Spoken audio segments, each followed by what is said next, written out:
रमज़ानुल मुबारक के अंदर सबसे ज़्यादा किस इबादत का सवाब है, ये मसला किसी ने मालूम किया था। तो देखिए, रमज़ानुल मुबारक के अंदर जो सबसे ज़्यादा सवाब है वो तो रोज़े ही का है, इसलिए कि अल्लाह तबारक व तआला ने जो रमज़ान का महीना हमको दिया है वो किस लिए दिया है? रमज़ान का महीना इसीलिए दिया है ताकि हम इसके अंदर रोज़े रखें। तो रमज़ानुल मुबारक की जो सबसे बड़ी इबादत है वो रोज़ा रखना है। अब सवाल ये है कि रोज़े के बाद सबसे ज़्यादा किस इबादत का सवाब है? तो देखिए, हदीस पाक के अंदर जो आता है वो आता है क़ियामुल लैल का लफ्ज़, यानी क़ियामुल लैल। क़ियामुल लैल का मतलब है रात की इबादत, रात को क़याम करना, रात को नमाज़ पढ़ना। अब रात की नमाज़ के अंदर दो नमाज़ें हैं, एक नमाज़ तो तहज्जुद की है और दूसरी नमाज़ तरावीह की है। तो रोज़े के बाद जो सबसे ज़्यादा सवाब है वो तरावीह की नमाज़ में और तहज्जुद की नमाज़ में है। सबसे पहले तरावीह की नमाज़, फिर उसके बाद में तहज्जुद की नमाज़। तो इन दो नमाज़ों का सवाब रोज़े के बाद सबसे ज़्यादा बढ़ा हुआ है, इसलिए कि अल्लाह तबारक व तआला ने इसके रोज़ों को फ़र्ज़ फरमाया है। और जो तरावीह की नमाज़ है उसको सुन्नत मुअक्कदा, यानी कि उसको पढ़ने का कहा गया है। यानी कहने का मकसद, सुन्नत मुअक्कदा का मतलब ये है कि आपको पढ़ना है, उसको छोड़ना नहीं है। अगर आप उसको छोड़ेंगे तो फिर आप गुनहगार कहलाएंगे। और फिर उसके बाद जो है तहज्जुद की नमाज़ है।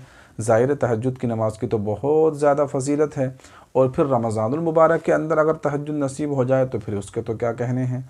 तो इसलिए सबसे बड़ी इबादत, सबसे अफजल इबादत रोज़ा है। रोज़े के बाद फिर तरावी की नमाज़ है, फिर उसके बाद में जो है तहज्जुद की नमाज़ है। तो ये सबसे अफजल और सबसे बेहतर इबादत है। और इसके अलावा भी बहुत सारी इबादत हैं। इसके बाद में फिर नंबर आता है कुरान करीम का, इसलिए कि अल्लाह के रसूल अलैहिस्सलातु वस्सलाम रमज़ानुल मुबारक के अंदर हज़रत जिब्रील अलैहिस्सलातु वस्सलाम के साथ कुरान करीम का दौर किया करते थे। कुरान करीम को ख़ुद भी उनको सुनाते थे और उनसे भी सुना करते थे। और फिर ज़ाहिर है कि तरावीह की नमाज के अंदर भी कुरान करीम पढ़ा जाता है। कुरान करीम को मस्जिदों के अंदर पढ़ा जाता है, उसको सुना जाता है, उसका ख़त्म होता है। तो फिर तरावीह और तहज्जुद के बाद में जो नंबर आता है वो आता है कुरान करीम का। तो कुरान करीम की ज़्यादा से ज़्यादा तिलावत की जाए। इसी तरीक़े से और भी बहुत सारी इबादतें हैं।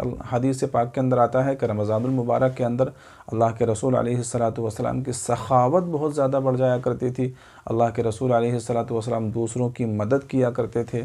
तो बहरहाल इसी तरीक़े से दर्जा बदर्जा इबादतों का मकाम और मर्तबा है, लेकिन सबसे बड़ी इबादत है रोज़ा, उसके बाद में तरावीह, फिर तहज्जुद, फिर उसके बाद में कुरान करीम की तिलावत। तो उम्मीद करता हूँ कि वीडियो आपको पसंद आई होगी। इस वीडियो को लाइक कीजिए और एक प्यारा सा कमेंट कीजिए, और इस वीडियो को आगे अपने दोस्तों के साथ भी शेयर कर दीजिए। अस्सलामु अलैकुम व रहमतुल्लाहि व बरकातुहू।